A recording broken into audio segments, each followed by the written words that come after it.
প্রথমেই আমি আজকে এখানে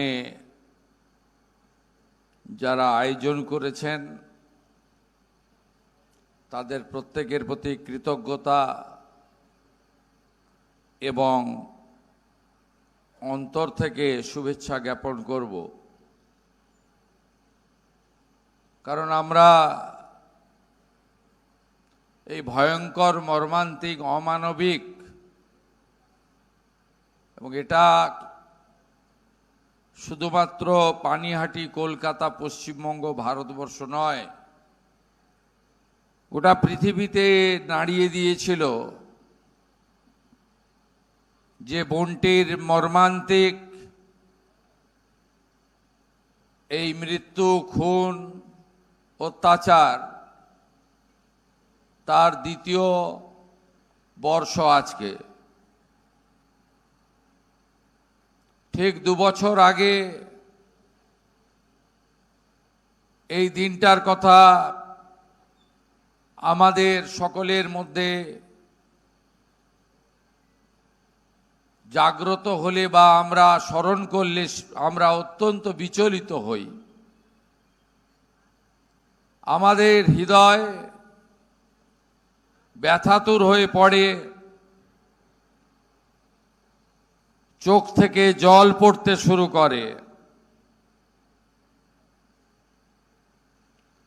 কোন সভ্য সমাজে এই ধরনের বর্বরচিত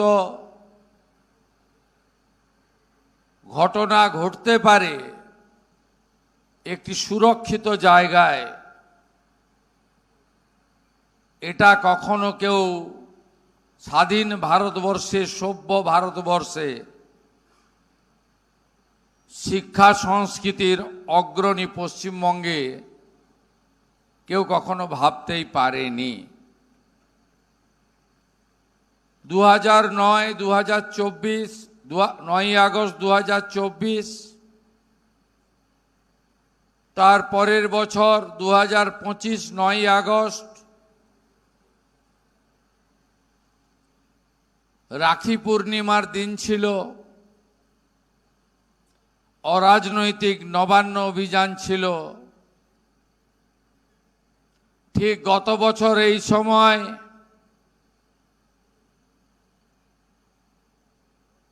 আমাদের মাতৃসমা দিদি, আমাদের ডাক্তার বোনের মা, তার মাথায় পুলিশের লাঠি, এখানে এত বড় ফোলা। উনি তখন আমাদের মেডিকা হসপিটালের এমার্জেন্সিতে। আমি অবাক হয়ে গেছিলাম। সেদিন ওনাকে আমি দোষ দেব না হসপিটাল কর্তৃপক্ষকে। কি ভয়ঙ্কর অত্যাচারী শাসকের হাতে ছিল বাংলা। অ্যাডমিশন করতে দেয়নি, এমার্জেন্সিতে ফেলে রেখেছিল। আমি এগুলো ভুলিনি। আপনারা নিশ্চিত থাকতে পারেন, আমার লিখে রাখার দরকার হয় না। আমার যা করণীয় কাজ আমি করছি এবং আগামী দিনেও করব।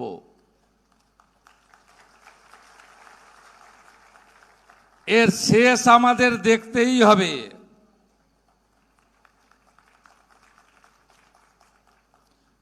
আমি সকালবেলা রাজ্য সরকার ঘোষিত 11টা থেকে 11টা 2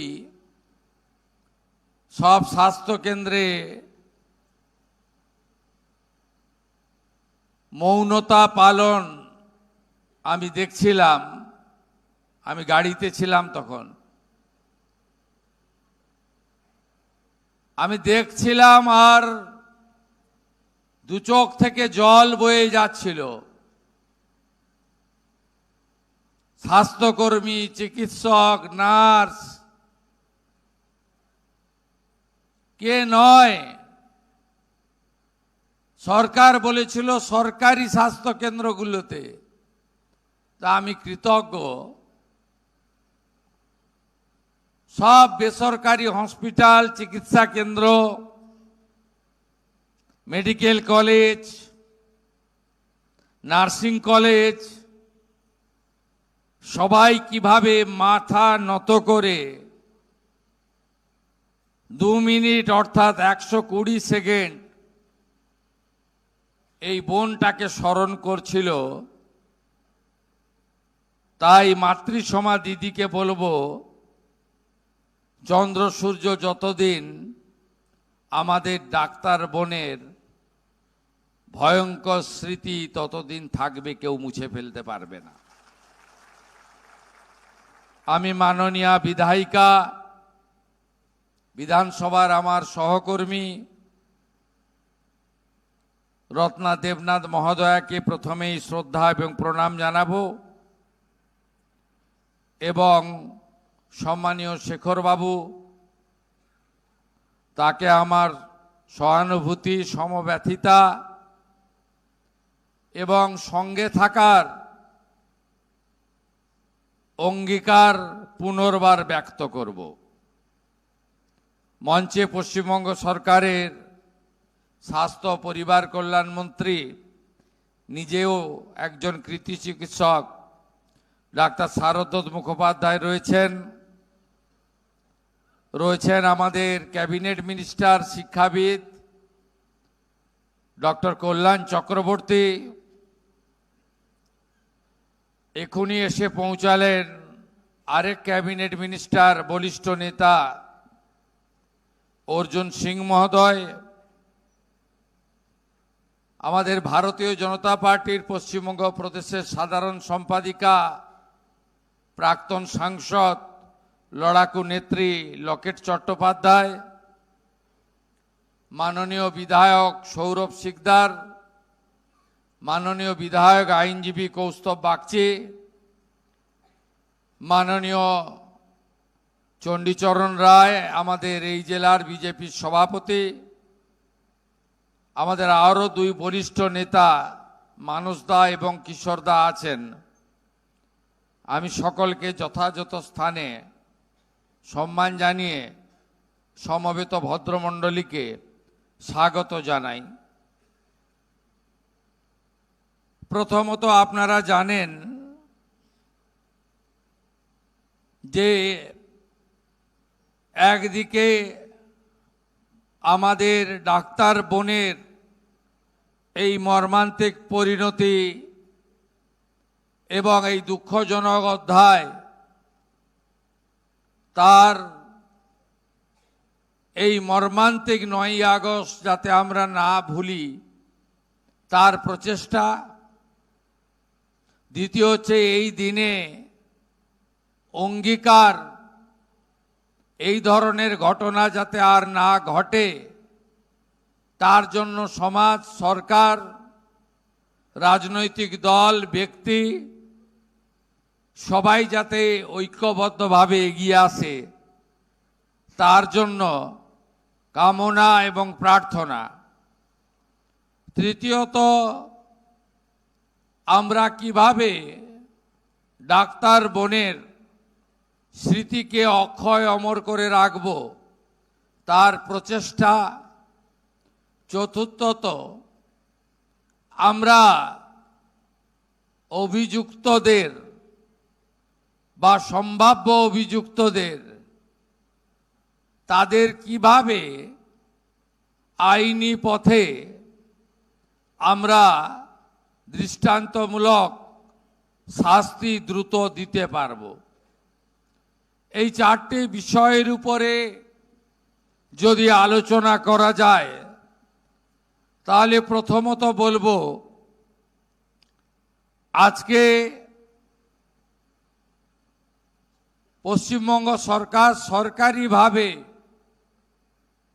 ডাক্তার বোনের এই মর্মান্তিক পরিণতি, যা কলকাতার একটি নামী মেডিকেল কলেজ হসপিটালে সুরক্ষিত বলয়ের মধ্যে হয়েছে, তাকে ধিক্কার জানিয়ে স্বাস্থ্য দপ্তর সরকারি কর্মসূচি পালিত করেছে। তার সঙ্গে অনেক সংগঠন, অনেক ব্যক্তি, কেউ রাস্তায়, কেউ সোশ্যাল মিডিয়া প্ল্যাটফর্মে, কেউ নানাভাবে আজকের দিনে ডাক্তার বোনের বিদেয়ী আত্মার শান্তি এবং অমরত্ব প্রার্থনা করেছেন। দ্বিতীয়ত, ভবিষ্যতে যাতে এই ধরনের সামাজিক ব্যাধি থেকে আমরা বেরিয়ে আসি। একটু আগে মাতৃসমা দিদি, অভয়ার মা তথা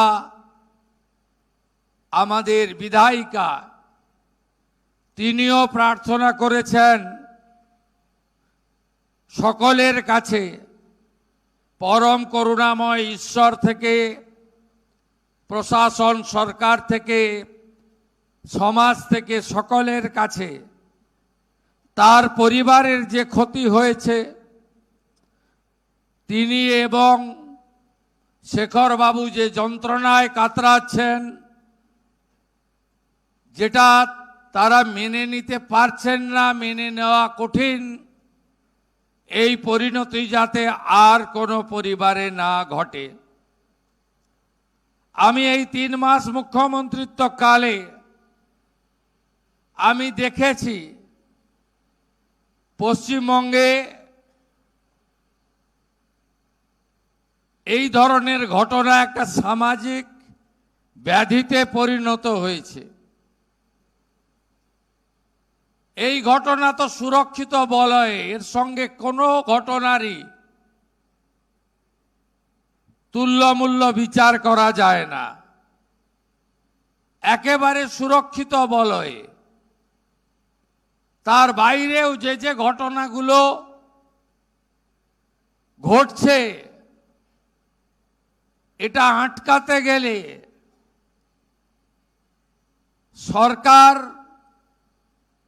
সরকারের আইন প্রণয়নকারী সংস্থা, বিচার ব্যবস্থা,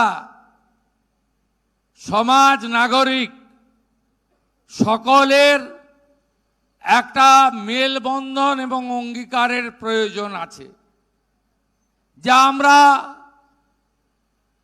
এই ধরনের ঘটনার ক্ষেত্রে রাজনীতি করব না, ধর্ম দেখব না, সম্প্রদায়ের কথা ভাবব না, স্বজনপ্রীতি দেখাবো না, দুর্বলতা প্রকাশ করব না, ব্যক্তি সম্পর্ক থেকে দূরে থাকব এবং চোখ বন্ধ করে যত কঠোর এবং কঠিন হওয়া যায় সেটা আমরা করব। তাহলে এই ধরনের ঘটনা বন্ধ হতে পারে। সরকার দায়িত্ব নেওয়ার পরে আমি দুটো পুলিশের নিচের লেভেলে সিনিয়র অফিসারদের পাশে রেখে, যেটা স্বরাষ্ট্রমন্ত্রী মুখ্যমন্ত্রীর কাজ নয়, ওসিআইসির সঙ্গে মিটিং করা, তারা এসপি সিপি লেভেল অবধি মিটিং করে। আমি ডায়মন্ড হারবারে গেছিলাম, সেখান থেকে ভার্চুয়ালি সব থানার ওসিআইসিদের বলেছিলাম যে মহিলা নির্যাতন, রেপ, গ্যাংরেপ, মলেস্টেশন এবং পস্কের আওতায় যে সমস্ত শিশুদের উপর অত্যাচার, এক্ষেত্রে কারোর ফোনের জন্য, নির্দেশের জন্য অপেক্ষা করবেন না, যা দরকার তাই করবেন।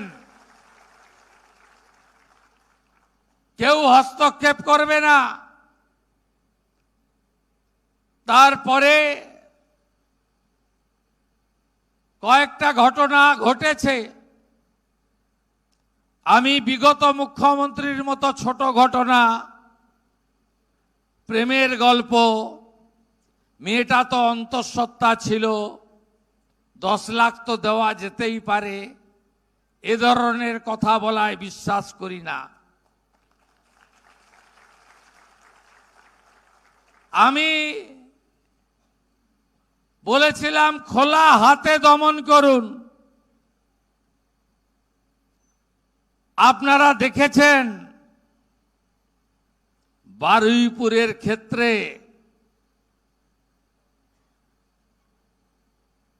পুলিশ যা করার তাই করেছে। আপনাদের আমি কথা দিতে পারি,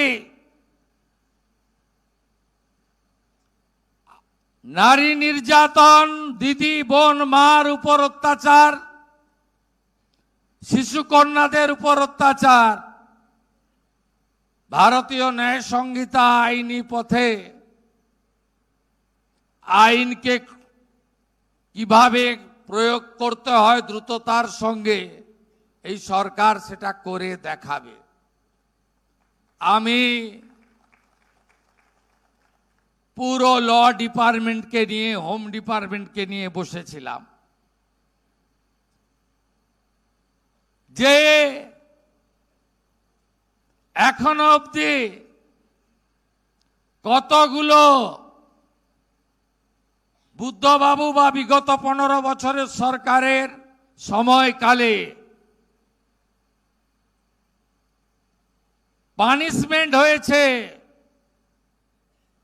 অথচ কার্যকর হয়নি, এমন 18টা কেস আমার সামনে এসেছে। আমি শুধু পুলিশ মন্ত্রী নই, আমি ল জুডিশিয়াল মিনিস্টার অলসো, এটা আমার দায়িত্বের মধ্যে পড়ে। আমি 18টা এমন মামলা বের করেছি, তার মধ্যে 6টা মামলা যেখানে ক্যাপিটাল পানিশমেন্ট হয়েছে, লোয়ার কোর্টে এসিজিএম সেই মামলাকে চিহ্নিত করেছি। 6 জন স্পেশাল পিপি অ্যাপয়েন্ট করেছি এবং আমি চাই এই লম্বা বিচারের প্রসেস, লোয়ার কোর্টে punishment, high court, single bench, division bench, supreme court, এই এত বড় লম্বা প্রসেস যাতে সরকার দ্রুততার সঙ্গে তার বিচার বিভাগ তার স্পেশাল পিপি নিয়োগ করে আরো আইনি পথে উদাহরণ তৈরি করে, যাতে এই সামাজিক দূষণ, এই বর্বরচিত অত্যাচার, যা পশুরাও লজ্জা পাবে, এদেরকে মানুষের পর্যায়ে ফেলা যায় না। মানুষ শব্দকে আপনি যদি ভেঙে ফেলেন, তার হুঁশ যার আছে সেই মানুষ, আমি মনে করি এরা হুঁশযুক্ত লোক নয়, এদের ব্যবস্থা নিতে হবে। আপনাদের বন্ধু শুভেন্দু করে দেখাবে, ভরসা রাখতে পারেন। তার সাথে সাথে আমি কারণ অ্যানালাইসিস করতে গিয়ে দেখেছি গোটা রাজ্যটাকে বিগত সরকার নেশাতে ডুবিয়ে দিয়ে গেছে। শুধু লাইসেন্স যুক্ত মদের দোকান নয়, লাইসেন্সের বাইরে হাজার হাজার অবৈধ নেশা কেন্দ্র, বর্ডার পেরিয়ে বিভিন্ন রাজ্য থেকে গাঁজা, হেরোইন, ফেন্সিডিল মোড়ে, পাড়ায়, কলেজ, স্কুলের গায়ে, কি ভয়ঙ্কর সামাজিক ব্যাধি। এবং যে কটা কেস আমি স্টাডি করে দেখেছি, ম্যাক্সিমামই অ্যাডিক্টেড। আমি কিছুদিন আগে জলপাইগুড়ি গেছিলাম। সিকিমে একটা টানেল দুর্ঘটনায় কিছু মানুষ মারা গেছিলেন, তাদের পরিবারের পাশে দাঁড়াতে। আমি গাড়ি করে আসছিলাম, দুটো ইয়াং ছেলে 18-19 হবে, হাত দেখিয়ে আমাকে দাঁড় করায়। তারা আমাকে বলে, স্যার, এই কলেজের পাশে সন্ধ্যাবেলা এখানে গাঁজা, চরস সব চলে, আপনি কিছু করুন। আমাদের প্রধানমন্ত্রী নরেন্দ্র মোদী সঠিকভাবে নেশা মুক্ত ভারতের কথা বলেছেন, এটা খুব প্রয়োজন আছে। আসুন, ডাক্তার বোনের তার এই প্রজ্বলিত শিখাকে সামনে রেখে আমরা শপথ নিই, এই পশ্চিমবঙ্গেও আমরা সমস্ত রকমের সামাজিক ব্যাধি থেকে সমাজকে বের করার জন্য সরকার, আমরা হাতে হাত মিলিয়ে কাজ করব, যেখানে রাজনীতি থাকবে না, অন্য কোনো উদ্দেশ্য থাকবে না। এবারে আসুন অভয়ার বিচারের প্রশ্নে। যে কঠিন কঠোর হার না মানা লড়াই রত্না দেবী এবং শেখর বাবু দিয়ে যাচ্ছেন, এদের পা ধুয়ে জল খেলেও আমাদের তাতেও মনে হয় এদের ঋণ শোধ করা যাবে না। আমার এই রাজনৈতিক জীবনে আমি কখনো দেখিনি এই রকম মাথা উঁচু করে লড়াই। শিয়ালদার লোয়ার যখন প্রথম 14ই আগস্ট 2024 তৎকালীন মুখ্যমন্ত্রী বললেন, বেহালা থেকে ওর পরিবার চাইলে 10 লাখ তো দেওয়া যেতেই পারে। সাথে সাথে পিতৃদেব মাতৃদেবী বললেন যে না, আমাদের অভাব আছে, আমরা অর্থ চাই না, বিচার চাই। আরো নজির করলেন যখন শিয়ালদা কোর্ট বলল একজন অভিযুক্তের ক্যাপিটাল পানিশমেন্ট ডিক্লেয়ার করে বলল ক্ষতিপূরণ বাবদ 16 লক্ষ টাকা রাজ্য সরকারকে এই পরিবারকে দিতে হবে। উনি জাজের মুখের উপরে বললেন, আমি টাকা নেব না, আমি বিচার চাই। একজন নয়, অনেকে যুক্ত, আমি আপনার বিচারে সন্তুষ্ট নই। এই কঠিন কঠোর লড়াই করতে করতে বিধানসভায় প্রবেশ, বিধানসভাতেও সরকারি কাজেও তিনি সব সময় দুটো কথা বলে গেছেন। আমার এই পথে আসার উদ্দেশ্য দুটো, আমার মেয়ের বিচার চাই, আর কোনো মায়ের যেন আমার মতো পরিণতি না হয়, তাই আমি সংসদীয় ব্যবস্থায়। আপনারা সব জানেন, প্রায় লম্বা 2 বছরের লড়াই।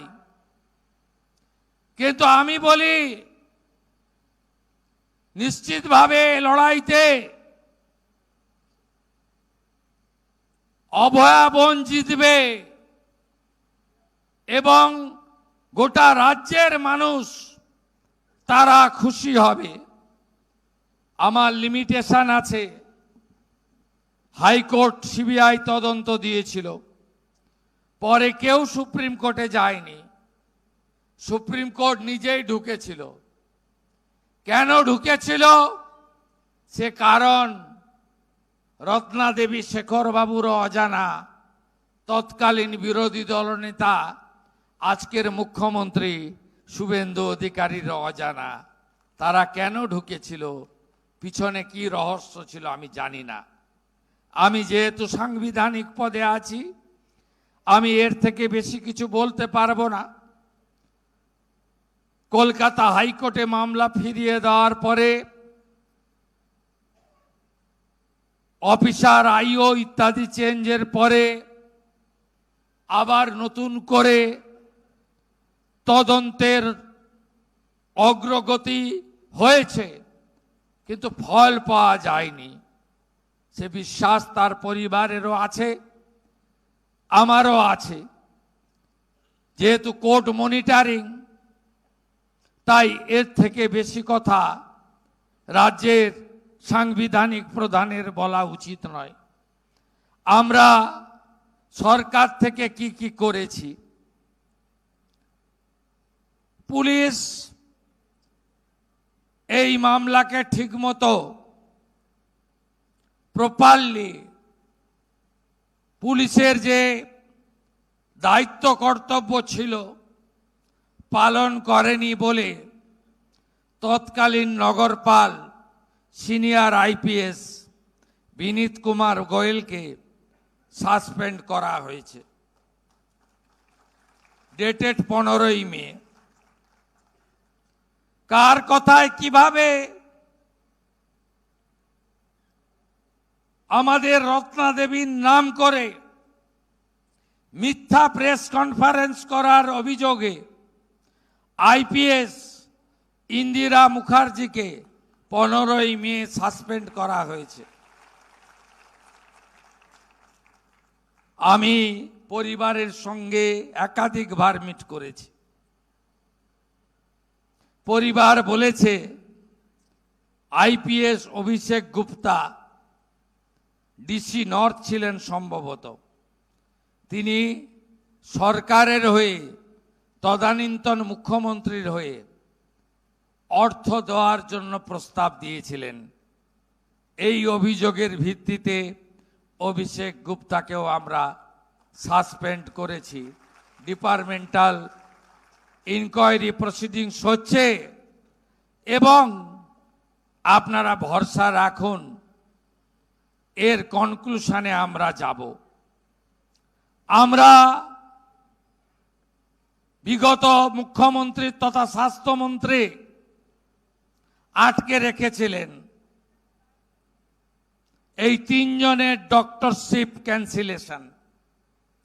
শারদ বাবু পরে জয়েন করেছেন, আগে আমার হাতেই কিছুদিন সব দপ্তর ছিল including health.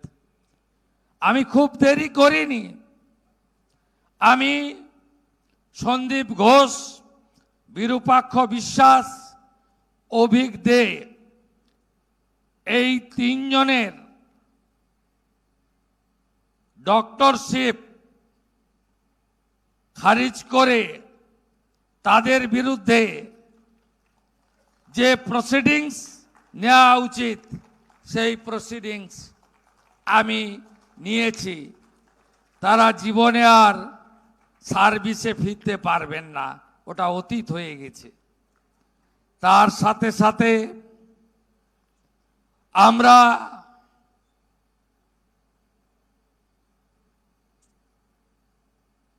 Corruption RG Kar college নিয়ে ইডি এবং সিবিআই যে তদন্ত করছিল, এদের বিরুদ্ধে চার্জশিট দেওয়ার জন্য, যেহেতু এরা রাজ্য সরকারের স্টাফ, নিয়মে আছে রাজ্য সরকারকে এনওসি দিতে হয়, সেই এনওসিও আমরা দিয়েছি সিবিআই ইডিকে, যাতে এদের বিরুদ্ধে চার্জশিট তারা দিতে পারেন, যেটা 1.5 বছর আগের মুখ্যমন্ত্রী আটকে রেখেছিলেন।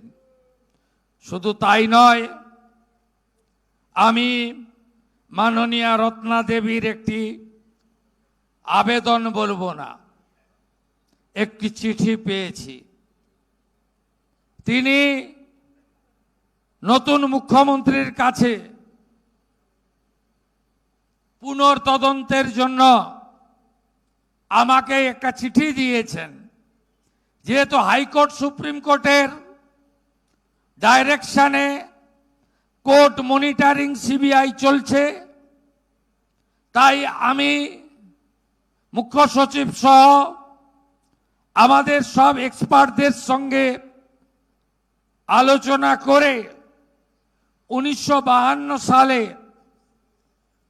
স্পেশাল কমিশন অ্যাক্ট, তার আওতায় উনার চিঠির পরিপ্রেক্ষিতে পুনর্তদন্তের ঘোষণা আজকে করে গেলাম। তার সাথে সাথে একটি জায়গাতে সিবিআই ইনভেস্টিগেশন করার স্কোপ নেই। Brutally rape and murder 14 August 2024 পরিকল্পিত আর্জি করে ভাঙচুর আর আর্জি করে ফাইন্যান্সিয়াল করাপশন, এই 3টি বিষয় সিবিআইকে কোর্ট দিয়ে রেখেছে। রাজ্য পুলিশের ঢোকার সুযোগ নেই। কিন্তু একটি জায়গা আমি খুঁজে পেয়েছি যেখানে রাজ্য পুলিশের ঢোকার সুযোগ রয়েছে, সেটা হলো ক্রিমেশন ঘাট, Natagarh, Kadamtala, CR park, under ঘোলা পিএস। এখানে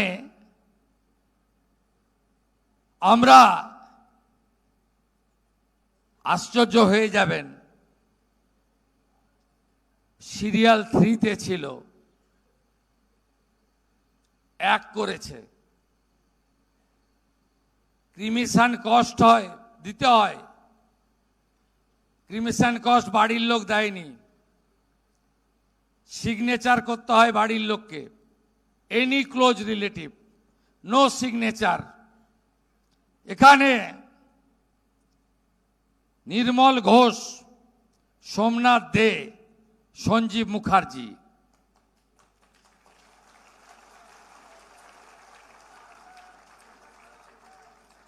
এই 3 জন এই কাণ্ড করেছেন। আমি সিপি আছে, সিপি ব্যারাকপুর হেয়ার, এটাতে সিবিআই নেই। Please start new case and take appropriate action.